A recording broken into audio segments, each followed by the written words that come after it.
Shalom Alaikum Besem Hamasyah. Kali ini kita akan membahas mengenai fakta tersembunyi di balik konsili Nikea yang kontroversial. Yang melantik Yesus jadi Tuhan siapa? Yang melantik Yesus jadi Tuhan adalah seorang raja Romawi, yaitu Konstantin. Pelantikannya terjadi dalam rangka sebuah konsili. Konsili ini bahasa Latin Romawi, artinya adalah konferensi, atau istilah kita yang lain adalah muktamar. Terjadi di kota Nizea, maka disebut konsili Nizea tahun 325 Masehi. Ini untuk pertama kalinya Yesus jadi Tuhan. Jadi sebelum itu dia belum jadi Tuhan. Konsili ini diselenggarakan untuk menuntaskan, menghadapi ajaran Arius. Arius adalah seorang imam, seorang pastor atau pendeta dari Alexandria yang mengajarkan bahwa kana waktun lam yakun fihi, ada waktu di mana dia, artinya Yesus sebagai firman Allah, pernah tidak ada. Gereja gundah menghadapi ajaran ini karena apa? Karena jelas ajaran ini sepintas saja bertentangan dengan kitab suci yang menegaskan bahwa firman Allah atau kalimatullah itu sesungguhnya adalah Allah. Dalam praeksistensi firman Tuhan atau logos ilahi, itu tentu adalah Allah sendiri. Maka kalau ada waktu di mana firman pernah tidak ada, berarti ada waktu tertentu Allah ada tanpa firman-Nya.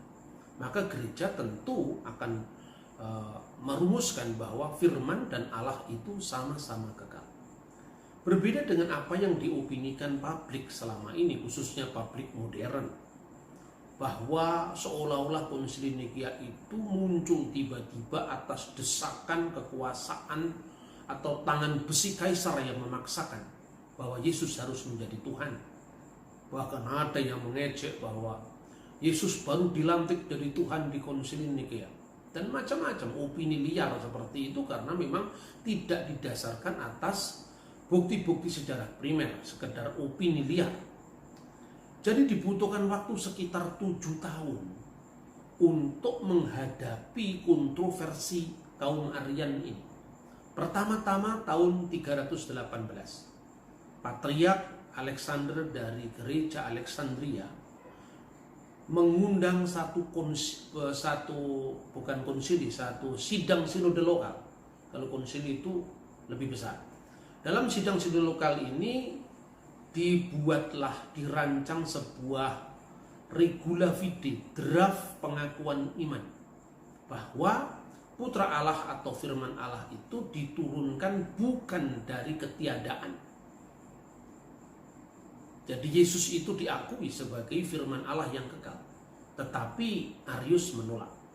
Konsekuensinya, karena ini adalah gereja yang universal tentu saja, maka dia harus mendapat sanksi, yaitu diekskomunikasi, diberi kesempatan apabila dia mengubah pendapatnya atau bertobat. Tetapi Arius melakukan keonaran, kegaduan di kalangan rakyat, sehingga pada tahun 318 dia terpaksa harus meninggalkan Mesir. Dia menuju ke Kaisaria, dan dalam pendekatannya dia selalu melakukan tebar pesona, posisikan dirinya sebagai seorang yang tertindas hanya gara-gara dia mengatakan bahwa Allah itu esa, bahwa Bapa itu satu-satunya Allah yang esa, dan Yesus itu lebih rendah dari Bapa. Sebetulnya tanpa lebih dalam memahami, karena Arius memahami Kristus itu seperti pemahaman filsafat Yunani, di mana dalam filsafat Helenisme itu adalah pandangan emanasi, bahwa segala sesuatu itu mengalir dari Tuhan, mengalir dari esensi awal yang disebut theos. Maka aliran yang pertama, pengaliran yang pertama, atau bahasa Jawanya deleweran yang pertama, itu tentu lebih rendah daripada yang mendelewerkannya atau yang mengalirkannya. Begitu juga emanasi kedua, begitu juga emanasi ketiga. Semakin jauh maka dia semakin rendah daripada emanasi sebelumnya dan sumbernya Tuhan tadi. Inilah sebabnya kenapa Arius gagal memahami keesaan Allah. Yang disangkanya esa itu sebetulnya bukan Allah yang esa. Itu sebetulnya pandangan Tuhan Yunani, Tuhan filsafat Yunani, khususnya Helenisme. Nah, saudara-saudara, tahun 320 kemudian dia berhasil meyakinkan uskup-uskup Bitinia untuk mengakui pandangannya. 322 dia meyakinkan para pemimpin gereja di Kaisarea atas dukungan sejarawan Eusebius dari Kaisarea yang terpikat dengan ajaran Arius, karena dia menyangka bahwa apa yang diajarkan Arius seperti yang diajarkan pengakuan iman lokal di gerejanya di Kaisarea. Itu yang terjadi pra-konsili Nikea. Untuk menghadapi itu, maka sikap Konstantin kadang-kadang berubah-ubah. Tatkala meletusnya kontroversi antara Arius dengan patriarknya, itu Patriark Alexander, dia rencananya dari Makedonia dia akan meneruskan perjalanannya ke benua timur, yaitu ke Alexandria, tetapi dia membatalkan rencananya setelah dia menempuh separuh perjalanan karena mendengar berita yang tidak mungkin mestinya harus kudengar di telingaku. Artinya dia merendahkan pembahasan teologis. Seorang kaisar yang hanya menekankan bahwa semua harus aman dengan pendekatan security-nya. Itu yang sikapnya Konstantinus. Jadi Konstantin Agung bukan orang yang digambarkan seperti dalam film Da Vinci Code, seolah-olah memaksakan dengan tangan besi bahwa Yesus harus jadi Tuhan. Dengan demikian pemujaan kepada dewa-dewa pagan masih diteruskan dengan baju Kristen. Itu sama sekali jauh dari kebenaran. Tahun 325 awal diadakan prakonsili di kota Antioquia. Jadi seperti kongres saja perlu ada prakongres. Jadi artinya bukan serta-merta langsung muncul konsili Nikea. Sama pada saat terjadinya konflik ini di Alexandria diadakan sidang lokal, maka di dalam prakonsili di Antioquia itu disiapkan juga sebuah draft pengakuan iman atau regula fide atau kanun al-iman, yang intinya adalah bahwa Yesus Kristus tidak dilahirkan dari tiada, ex nihilo, dari ketiadaan, tetapi dia berasal dari substansi Allah, sang wujud yang disebut Bapa. Nah, dalam konsili ini ada 3 orang yang menolak dalam prakonsili ini. Yang pertama adalah Narsisus dari Neronias, yang kedua Theodorus, dan yang ketiga tentu saja adalah Eusebius dari Kaisarea. Maka waktu itu gempar. Karena apa? Karena seorang sejarawan kaliber dunia ternyata dia mendukung ajaran Arius. Tetapi prakonsili ini masih merekomendasikan bagi mereka yang menolak regula fide yang disepakati pada prakonsili itu masih diberi kesempatan untuk mempertahankan pendapatnya melalui dengar pendapat, melalui diskusi teologis pada konsili besar oikumenis yang akan diadakan di kota Ankara. Undangan sudah disebar, beberapa pelosok sudah menerima undangan itu, tapi tiba-tiba Konstantin Agung berubah pendapat lagi. Karena mungkin dia mendapatkan masukan dari tempat lain bahwa uskup Ankara yang bernama Marcellus itu terkenal anti-Arian. Dia kepingin tempat yang lebih netral. Akhirnya dari Ankara dipindahkan ke kota Nikea, yang tidak lain adalah tempat istana musim panas dari kaisar itu sendiri. Nah, kita perhatikan bahwa di sini Konstantin masih berusaha untuk menerima kaum Arian, tidak terlalu dipojokkan oleh gereja-gereja yang lain. Ini artinya bahwa gambaran bahwa Konstantin memaksakan ketuhanan Yesus, sekali lagi itu tidak bisa dibenarkan. Lalu konsili ini dihadiri oleh 318 peserta. Ingat, ini gereja belum mengalami skisma atau perpecahan. Setelah berhari-hari, kemudian konsili itu menghasilkan sebuah konsep pengakuan iman yang intinya bahwa Allah itu esa, yaitu Bapa pencipta segala sesuatu baik kelihatan maupun tidak kelihatan, dan percaya kepada satu Tuhan yaitu Yesus Kristus, anak Allah yang tunggal, yang dilahirkan dari sang Bapa dan berasal dari substansi Bapa. Allah dari Allah, terang dari terang, Allah sejati dari Allah sejati, dilahirkan dan tidak diciptakan, dan seterusnya. Lalu aku percaya kepada Roh Kudus. Baru kemudian di dalam akhir dari pengakuan yang draftnya dirumuskan oleh pengakuan Nikea itu, kemudian dirumuskan anatema. Jadi keyakinan seperti apa yang dinyatakan salah oleh gereja. Dan ini bisa dibaca di hampir semua buku-buku sejarah ya. Antara lain ini adalah mengenai laporan 7 konsili, ya 7 konsili ekumenis menurut pandangan gereja Kalsedonian yang terbitkan oleh Hendrickson Publisher, dan ini adalah penerbit Protestan. Lalu kita juga bisa melihat bahwa ini adalah laporan dari konsili-konsili ekumenis, termasuk pasal-pasal yang ditetapkan di konsili Nikea. Ini diterbitkan oleh Holy Cross Theological Seminary dari gereja ortodok. Artinya bahwa semua gereja sebelum perpecahan mengakui ini, baik itu Protestan, ya, Katolik atau gereja ortodok, semua sepakat tentang ini. Kemudian setelah diungkapkan bahwa aku percaya kepada Roh Kudus, ini saya membaca dari teks sejarah gereja, ya, juz kedua, ya, Tarik Al-Kanisah juz As-Sani, tentang Majami' Al-Maskuniyatul Awal, ya, wa Gajawat Al-Kubra.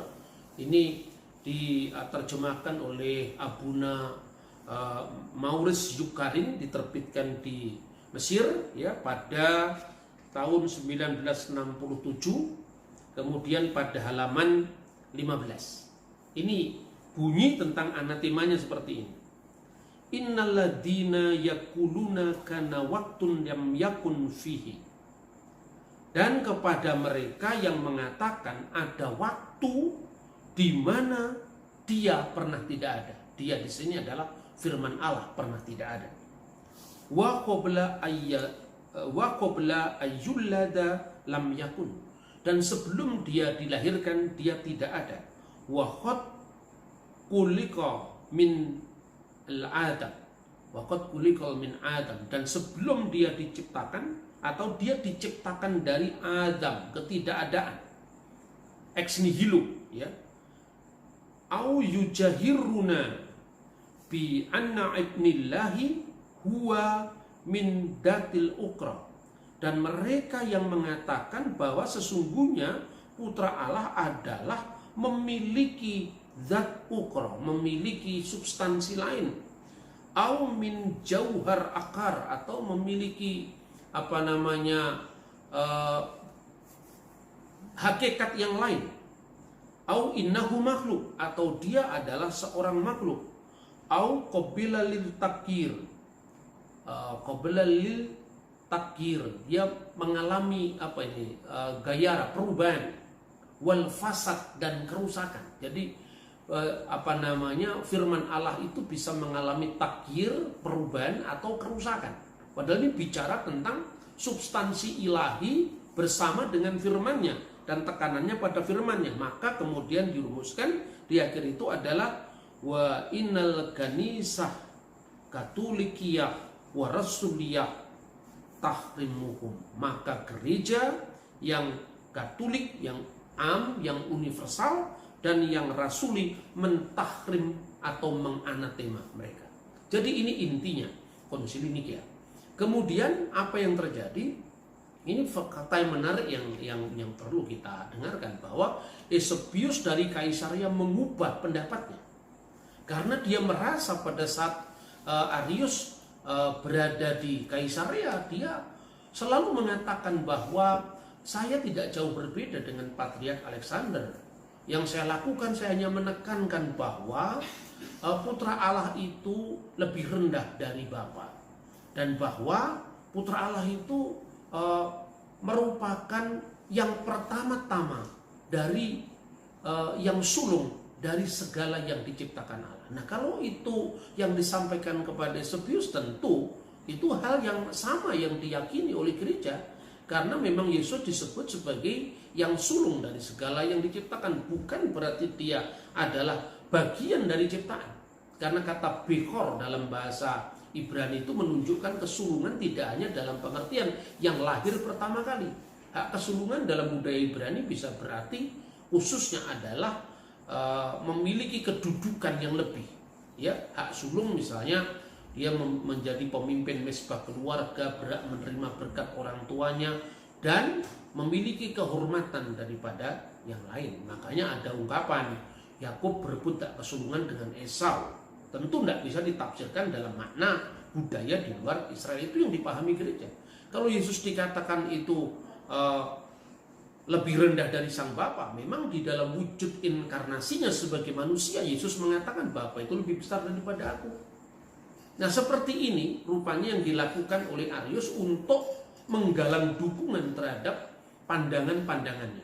Tetapi setelah Eusebius menyadari, kemudian pada konsili itu Eusebius mengemukakan pendapatnya yang dipresentasikan di konsili, dan ini ada dalam catatan ya yang bicara tentang konsili Nikea tahun 325, di mana Eusebius mengatakan begini rumusannya kira-kira kalau saya terjemahkan. Dan kami percaya kepada satu-satunya Allah yang sejati, Bapa yang Maha Kuasa, pencipta segala sesuatu yang kelihatan maupun yang tidak kelihatan, dan kepada Tuhan Yesus Kristus yang adalah firman Allah, Allah dari Allah, terang dari terang, hidup dari hidup, dan anak yang tunggal yang pertama, yang sulung dari segala yang diciptakan Allah. Tetapi kesulungan ini tidak dipahami sebagai makhluk, karena Eusebius mengatakan dan dilahirkan dari sang Bapa sebelum segala abad, bahkan olehnya segala sesuatu telah diciptakan, dan kemudian menjadi manusia demi keselamatan kita, telah turun dari surga seperti pengakuan iman Nikea pada umumnya. Kemudian yang terakhir dia juga mengatakan kami percaya kepada Roh Kudus. Kami percaya bahwa tiap-tiap dari Bapa, Putra, dan Roh Kudus itu berbeda. Makanya jelas sekali ini dalam liturgi gereja dipertahankan sampai sekarang. Wahidu huwa Abul Kudus, wahidu huwa Ibnul Kudus, wahidu huwa Rohul Kudus. Jelas ini ada dalam liturgi. Satu Bapa yang kudus, satu Putra yang kudus, satu Roh yang kudus, dan ketiganya adalah Esa. Dan di akhirnya Eusebius mengatakan sebagaimana yang dikatakan dalam Injil, seperti yang Kristus katakan, pergilah ajarlah semua bangsa menjadi muridku dan baptiskanlah mereka di dalam nama Bapa dan Putra dan Roh Kudus. Jadi saudara-saudara, apa yang terjadi? Kemudian konsili Nikea menganatema Arius dan membakar satu bukunya, yaitu yang berjudul Thalia. Dan kemudian Arius dibuang. Konsekuensinya di anatema itu adalah dia harus diasingkan. Tetapi saudara-saudara, rupanya konsili ini belum meredakan perdebatan teologis, karena pengikut-pengikut Arius, khususnya Eusebius dari Nikomadea, ini berbeda dengan Eusebius dari Kaisarea. Ini orang yang cukup disegani di gereja-gereja berbahasa Yunani. Dia tetap memperjuangkan, membuktikan bahwa ajaran Arius itu benar. Kesempatan ada ketika Uskup Hosius yang sebelumnya melakukan investigasi sejak kasus ini meledak tahun 318 sudah pulang ke Spanyol. Dan yang terjadi, Eusebius dari Nikomadea terus menerus mendekati sang kaisar sampai meyakinkan bahwa sebenarnya kami ini tidak bermasalah dengan rumusan Nikea. Meskipun dia mungkin akan menafsirkan kata sehakikat dengan Bapa, ya, ungkapan itu mungkin ditafsirkan untuk kepentingan kaum Arian, sebagaimana mereka juga mencoba bersifat moderat untuk meyakinkan Eusebius dari Kaisaria. Sampai kemudian Eusebius dari Kaisaria sadar dan kembali ke pangkuan gereja. Tahun 335 setelah Hosius tadi pulang, Eusebius dari Nikomedia berhasil meyakinkan kaisar bahwa Eusebius dari Nikomedia memfitnah Athanasius dari Alexandria. Katanya bahwa Athanasius dari Alexandria berusaha untuk mencegah pasokan gandum ke ibu kota kekaisaran untuk menghalang-halangi konsili yang akan diadakan di kota Tirus atas dukungan kaum Aryan. Dan kaisar benar-benar murka, dan kemudian Eusebius harus mempertanggungjawabkan kenapa dia harus melakukan boikot gandum itu. Tentu saja Athanasius menolak. Dia mengatakan, kaisar, Allah akan menjadi saksi apakah aku atau kamu yang benar. Tetapi toh tangan besi kaisar tidak bisa dihindari. Tindakan itu akhirnya Athanasius dari Iskandaria harus mengalami pengasingan. Sementara Arius dipersiapkan dengan sambutan yang besar-besaran yang akan diadakan di Basilika Gereja Konstantinopel. Dia sudah sadar bahwa Athanasius tidak akan mau mengembalikan jabatan keimamatan Arius. Untuk itu, dia mengeluarkan surat perintah agar Patriark Konstantinopel yang bernama Alexander harus mengesahkan kembali jabatan Arius. Menurut catatan sejarah gereja, dalam hal ini Makarius yang mengatakan, Makarius itu adalah seorang wakil dari gereja Alexandria ketika Athanasius dibuang. Dia melakukan tugas-tugas sebagai mewakili Athanasius dalam mengelola gereja Alexandria yang sekarang disebut gereja ortodok Koptik. Kemudian yang terjadi, Patriark Konstantinopel dia masuk ke ruang doanya, dia berdoa minta keadilan kepada Tuhan. Dan ketika itu para pendukung Arius sudah tiba di gereja, di pintu gereja itu ditutup atau gerbangnya dikunci, ditinggal berdoa sampai esok harinya, yaitu hari Minggu pada saat mau kudas atau liturgi suci, pintu gerbang masih tertutup.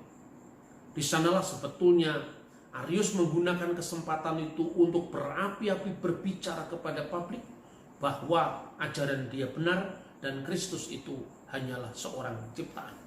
Tiba-tiba satu peristiwa yang ajaib terjadi. Demikian tulis Athanasius, bahwa tiba-tiba dia harus pergi ke sebuah toilet di dekatnya tempat yang disebut Konstantin Forum. Nah, di sana kemudian tidak keluar-keluar sampai kemudian didapati bahwa Arius mati di kamar mandi. Sejak saat itu maka Arianisme tidak lagi berkembang. Arianisme mati karena pemimpin besarnya mati di kamar mandi. Apakah Athanasius bersuka atas kematian Arius? Dia justru terharu, tetapi dia mengatakan bahwa Tuhan sudah menjawab doa dari Patriark Alexander. Jadi itu yang terjadi sebenarnya pada konsili Nikea tahun 325 Masehi. Lalu fakta tersembunyi apa yang ada di balik konsili Nikea? Saya katakan ada. Fakta tersembunyi itu adalah kematian Arius di kamar mandi.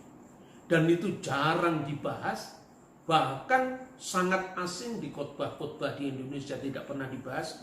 Orang Indonesia kalau belajar sejarah gereja itu tidak hanya sambil lalu tapi sambil lari. Karena apa? Sejarah gereja ini sudah berlangsung hampir 21 abad.